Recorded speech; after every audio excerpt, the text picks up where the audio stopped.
Good morning to all. आपका पुनः स्वागत है। आज हम राजस्थान के जो दूसरे भौतिक प्रदेश मध्य अरावली पर्वतीय प्रदेश है उसके ऊपर बात करेंगे। जो अरावली पर्वत श्रृंखला है इसकी जो स्थिति है वो उत्तर पूर्व से दक्षिण पश्चिम की तरफ है और इसने राजस्थान को जो दो भागों में विभक्त करने का काम किया है।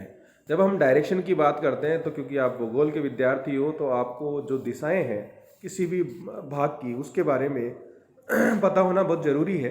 अगर हम ये कहते हैं कि किसी भी चीज़ की जो दिशाएं किस तरह की होती है तो मुख्य जो चार दिशाएं जो होती हैं ये नॉर्थ, ये साउथ, ये ईस्ट यानी पूर्व और ये पश्चिम यानी उत्तर दक्षिण पूर्व पश्चिम की ये दो दिशाएं हैं।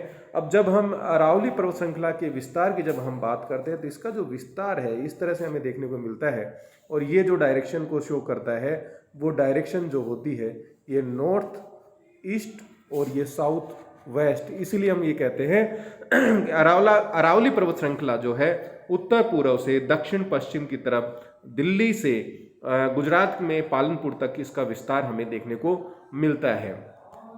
अब यहाँ जब अरावली पर्वत श्रृंखला की बात करते हैं तो इसकी जो संक्षिप्त जानकारी हमें पता होनी चाहिए कि जो अरावली पर्वत श्रृंखला है ये विश्व की सबसे पुरानी वलित पर्वत जो श्रृंखलाएं हैं उनमें इनको शामिल किया जाता है। लेकिन वर्तमान के अंदर चूंकि इनकी ऊंचाई जो है एक करोड़ों वर्ष हो चुका है तो ये इनकी ऊंचाई जो है अनाच्छादन की प्रक्रियाओं के द्वारा काफ़ी कम हो गई है।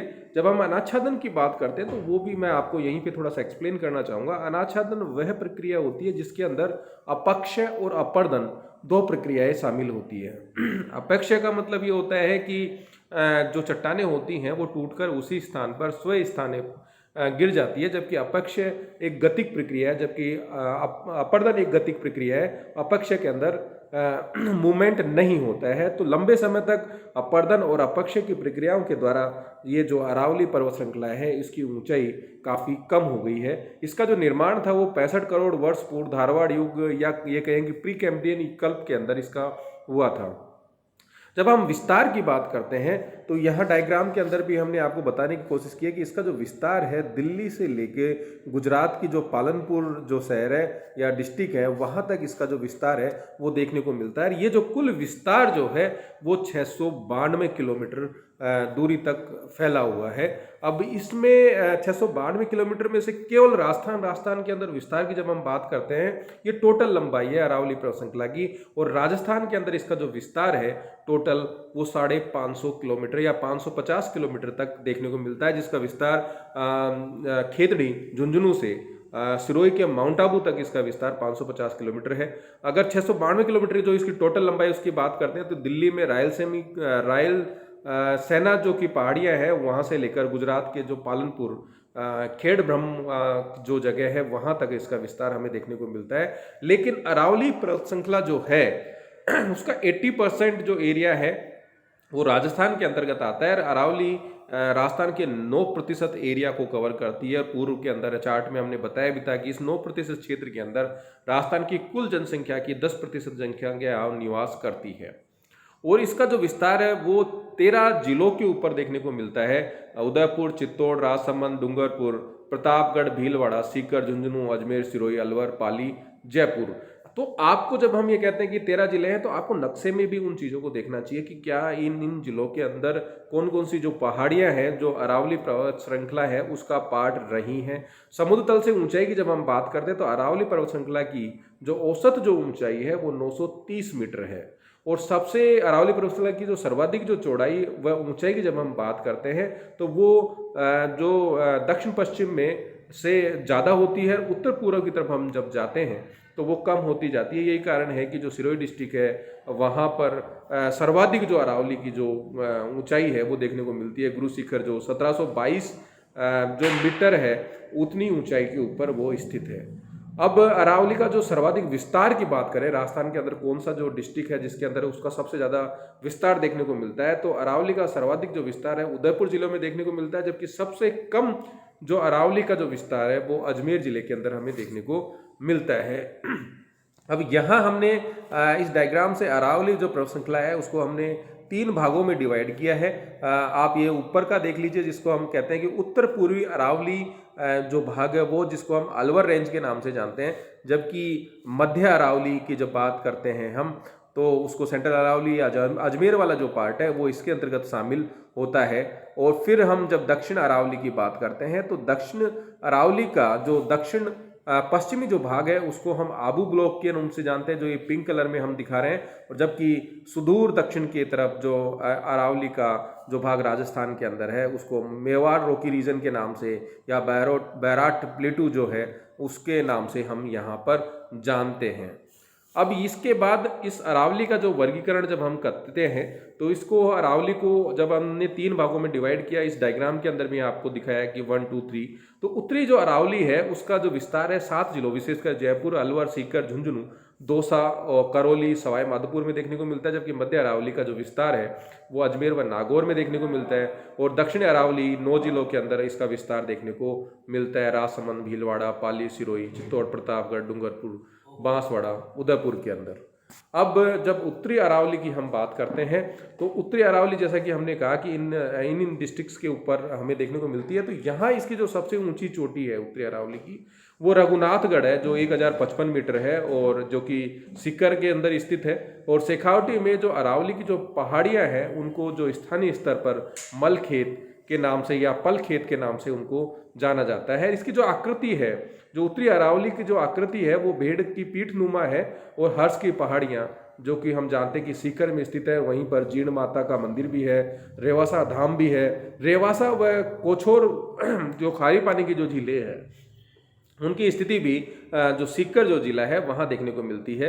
अब अलवर जिले के अंदर जो हर्षनाथ की पहाड़ियाँ स्थित हैं, यहाँ थोड़ा सा हर्ष की पहाड़ियाँ और हर्षनाथ की पहाड़ियाँ, तो इसमें कंफ्यूज होने की जरूरत नहीं है। खेतड़ी झुंझुनू से बालादुर्ग अलवर के मध्य फैला हुआ जो भाग है अरावली का, यानी कि खेतड़ी झुंझुनू में है, बालादुर्ग अलवर में है, तो उस भाग को हम तोरावटी रीजन के नाम से जानते हैं।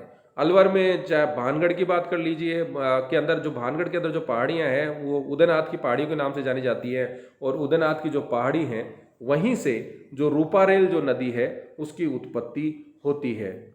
जयपुर जिलों के अंदर जो बैराट की बात करते हैं, बैराट के अंदर बीजक पहाड़ियाँ हैं, नाहरगढ़ की पहाड़ियाँ हैं, सेवर की पहाड़ियाँ हैं। और जो बैराट का जो जो एरिया है वहीं से बाणगंगा जो नदी है उसकी उत्पत्ति होती है। बेजक की जो पहाड़ी है बाणगंगा नदी तथा सेवर की पहाड़ियों से साबी जो नदी, यानी कि जो बैराट की जो स्थिति है वो जो बेजक की जो पहाड़ी है वहाँ पर स्थित है। रणथंभौर जो राष्ट्रीय उद्यान है वो भी अरावली जो पर्वतमाला जो है उसमें स्थित है, सवाई माधोपुर के अंदर। और क्रास्का एवं काकनबाड़ी का पठार अलवर जिले के जो सरिस्का जो अभ्यारण्य है वहां पर स्थित है। अब यहाँ इस डायग्राम के अंदर भी हमने आपको बताने की कोशिश की है कि यहाँ जो मुख्य जो चोटियाँ हैं उत्तरी अरावली की उसके ऊपर हमने यहाँ बात की है। अब यहाँ अलवर के अंदर बैराच, बिलाई और बरवाड़ा, ये जयपुर के अंदर जो हमें देखने को मिलती है उनकी बात की, तो अलग अलग जो यहाँ जो हमने उत्तरी जो अरावली क्षेत्र है, रघुनाथगढ़ सबसे ऊंची चोटी है, फिर खो है जो जयपुर में है, बैराच अलवर में है, बरवाड़ा जयपुर में है, बावाई झुंझुनू में है, बिलाली अलवर में, बैराट जयपुर में और जयगढ़ जो है वो जयपुर के अंदर स्थित है। यहाँ हमने उन डायग्राम्स के माध्यम से यहाँ फिर हमने एक स्लाइड में आपको इन चोटियों के बारे में बताया है कि कौन कौन सी चोटी हैं, रघुनाथगढ़, खो, भैरव। तो इनको आप स्लाइड को अगर स्क्रीनशॉट भी आप लेते हैं तो ये जो फैक्चुअल जो चीज़ें हैं वो आपको याद हो जाएंगी, आप उनको लिख भी सकते हैं। नेक्स्ट स्लाइड के अंदर हम मध्य अरावली की बात करेंगे। मध्य जो अरावली है, जब हमने कहा कि इसका जो विस्तार है वो सबसे कम क्षेत्रफल के अंदर देखने को मिलता है। और इसका जो थोड़ा सा विस्तार सांबर, जयपुर में, टाटगढ़, अजमेर के बीच में भी देखने को मिलता है। कुछ भाग जो है नागौर के अंदर भी इसका निकला हुआ है, लेकिन वो छोटी पहाड़ियों के रूप में जानी जाती है। मध्य अरावली को अजमेर में मेरवाड़ा की पहाड़ियों के नाम से जाना जाता है। मेरवाड़ा की जो पहाड़ियाँ हैं वो मारवाड़ और मेवाड़ दोनों को पृथक करने का काम करते हैं। और मध्य अरावली का जो सर्वोच्च जो शिखर है वो तारागढ़ है, जो अजमेर जिले के अंदर स्थित है। तारागढ़ जो पहाड़ी है उसके ऊपर तारागढ़ दुर्ग भी स्थित है, जिसे को राजस्थान का जिब्राल्टर भी कहा जाता है, रूठी रानी का दुर्ग भी कहा जाता है। सबसे जो कम विस्तार है, हमने पूर्व में भी कहा था कि जो अरावली जो है उसका सर्वाधिक विस्तार उदयपुर डिस्ट्रिक्ट में मिलता है, जबकि सबसे कम जो है वो अजमेर में देखने को मिलता है। जो रत्नागिरी की जो पहाड़ियाँ हैं वो अलवर में स्थित है, जो कि मध्य अरावली का ही भाग है। यहाँ चोटियों की बात करें तो गौरम जी, ये मोराई जी जो अजमेर में है, सबसे ऊंची तारागढ़ है जो कि अजमेर में स्थित है। नाग पहाड़ की जब बात करते हैं तो हमें जो लूनी नदी की जो उत्पत्ति होती है वो नाग पहाड़ से होती है। और यहाँ के जो प्रमुख दर्रे जो हैं पखेरिया, शिवपुर घाट, सुरा घाट, वो मध्य अरावली में स्थित है। अजमेर के में से को मेवाड़ से जोड़ने का काम जो है वो गोरम घाट व खामली घाट दर्रे द्वारा किया जाता है। तो ये जो कुछ फैक्ट्स हैं आपको इनके बारे में पता होना चाहिए। अब दक्षिण जो अरावली है, जैसे कि हमने कहा कि अरावली का जो दक्षिण या दक्षिण पश्चिमी जो भाग है वहाँ पर अरावली की सर्वाधिक ऊंचाई चोटियाँ देखने को मिलती है, या औसत ऊंचाई जो होती है सर्वाधिक होती है। साथ ही यहाँ अगर हम इसके स्ट्रक्चर की बात करें तो यहाँ पर जो ग्रेनाइट जो रॉक्स हैं, ग्रेनाइट से बनी हुई जो चट्टानें हैं वो ज़्यादा देखने को मिलती है। जो विस्तार है वो अजमेर के टाटगढ़ से लेकर सिरोही तक है। दक्षिणी अरावली की जो आकृति है वो पंखाकार या हाथ के पंजे के समान है। उदयपुर में बांसदरा की पहाड़ी पर ही, जो उदयपुर में स्थित जो है बांसदरा की पहाड़ी, उसमें सज्जनगढ़ जो पैलेस है वो स्थित है। खमनोर व गोकिंदक की पहाड़ियों के बीच में जो हल्दी घाटी का जो मैदान है उसकी स्थिति है। और खमनोर की जो पहाड़ी राजसमंद में स्थित है, वहीं पर जो बनास जो रिवर है उसकी उत्पत्ति होती है। चित्रकूट पहाड़ी तथा मैसा पठार जो है वो चित्तौड़गढ़ में स्थित है। दक्षिण अरावली में डूंगरपुर को पहाड़ों की नगरी के नाम से जाना जाता है। तो ये आपके लिए फैक्ट बहुत महत्वपूर्ण है कि पहाड़ों की नगरी कौन से डिस्ट्रिक्ट को कहा जाता है। तो जो डूंगरपुर है उसको पहाड़ी की नगरी के नाम से जाना जाता है। आबू पर्वत जो खंड है, सिरोही संपूर्ण भाग जो है ग्रेनाइट के खंड से बना हुआ है। और यहाँ जो सर्वाधिक जो ऊंचा जो पठार की हम बात करते हैं तो आबू पर्वत खंड में ही उड़िया का जो पठार है वो स्थित है। ये राजस्थान का सबसे ऊंचा पठार है, जो जिसकी औसत ऊंचाई समुद्र तल से 1360 मीटर है। कर्नल जेम्स टोड ने जो राजस्थान की जो सबसे ऊंची चोटी है, जो गुरु शिखर है, आबू पर्वत खंड को उन्होंने निक्स ओलंपिया के नाम से कहा, और गुरु शिखर जिसको गुरु माथा के नाम से भी जाना जाता है उसको संतों के शिखर के नाम से उन्होंने कर्नल जेम्स टोड ने संबोधित किया। इस स्लाइड के अंदर भी हमने जो प्रमुख जो चोटियां हैं दक्षिणी अरावली की, गुरु शिखर हो, शेर हो, दिलवाड़ा हो, जरगा हो, चलगढ़ हो, कुंभलगढ़, धोनिया, तो ऋषिकेश, कमलनाथ, तो ये सज्जनगढ़ और लीलागढ़, ये यहाँ इसकी जो दक्षिण अरावली का भाग है उसके सभी जो ऊंची चोटियाँ हैं, इनकी ऊंचाई की जो बात है वो भी हमने यहाँ पे की। ये कंपैरेटिव एक है कि राजस्थान की जो सारी जो चोटियाँ हैं, जो उत्तरी अरावली की हो, मध्य अरावली की हो, दक्षिण अरावली हो, तो सबसे जो ऊँची चोटी है वो है आपके गुरु शिखर है, उसके बाद शेरे है, देलवाड़ा, देन जरगा, देन अचलगढ़, जो कुंभलगढ़, रघुनाथगढ़। तो इस तरह का जो सवाल है कई बार आपसे अवरोही क्रम में या आरोही क्रम के अंदर आपसे सवाल पूछ लिए जाते हैं, तो आपको ये चीज़ें पता होनी चाहिए। नेक्स्ट स्लाइड में हम यहाँ के जो पठारी क्षेत्र है या उनके बारे में बात करेंगे। उदयपुर जिले में अरावली की जो तस्तरी नुमा जो पहाड़ी है उसको हम गिरवा नाम से जानते हैं। पूर्वी सिरोही जिले में अरावली की तीव्र ढाल वाली जो नुकीली जो पहाड़ी है उसको हम भाकर के नाम से जानते हैं। पाली जो डिस्ट्रिक्ट है उसमें सेंधा रेलवे स्टेशन के समीप जो एक सर्पाकार जो पहाड़ी है उसको इंसलबर्ग के नाम से जानते हैं। इंसलबर्ग जो डेजर्ट जो भाग होते हैं वहाँ पर एक रेतीले एरिया के अंदर जो ऊंची उठी हुई जो पहाड़ियाँ होती हैं, ऊंचे उठे जो चट्टानी भाग होते हैं, उनको हम इंसलबर्ग के नाम से जानते हैं। आडावल पर्वत बूंदी में स्थित है। बाड़मेर का सिवाना तथा जालोर में आबू पर्वत श्रेणी के बीच जो पहाड़ी स्थित है उसको हम 56 की पहाड़ियाँ या नाकोड़ा पर्वत के नाम से हम जानते हैं।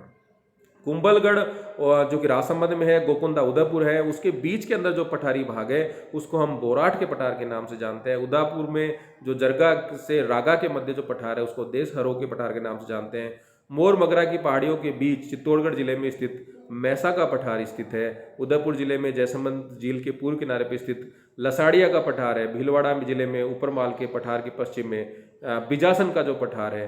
चित्तौड़गढ़ के बैसोरगढ़ से भीलवाड़ा के बिजोलिया के बीच जो पठार है उसको अपर माल का पठार के नाम से हम जानते हैं। पीडमोंट जो पठार है वो राजसमंद जिले के देवगढ़ की पहाड़ियों के समीप स्थित है।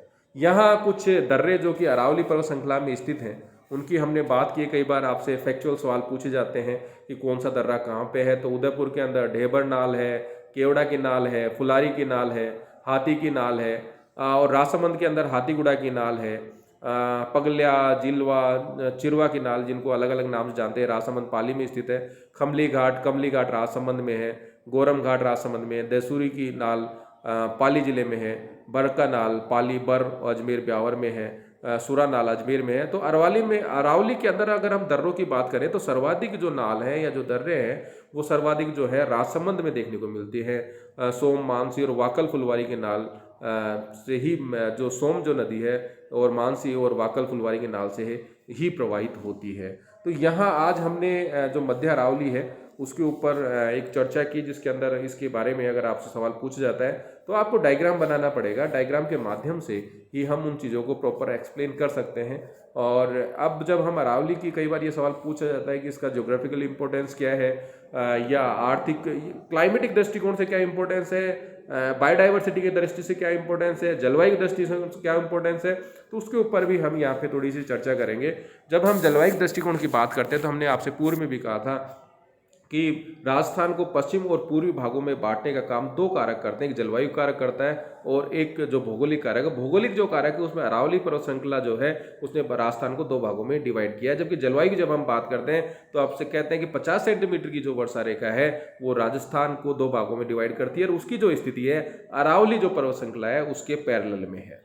जब जलवायु दृष्टिकोण से बात करते हैं तो अरावली जो पर्वत श्रृंखला है इसके लिए कहा जाता है कि जो अरब सागर का जो मानसून आता है उसके ये पैरेलल होने के, उसके समानांतर होने के कारण राजस्थान के जो भाग हैं वहाँ पर वर्षा अधिक नहीं हो पाती।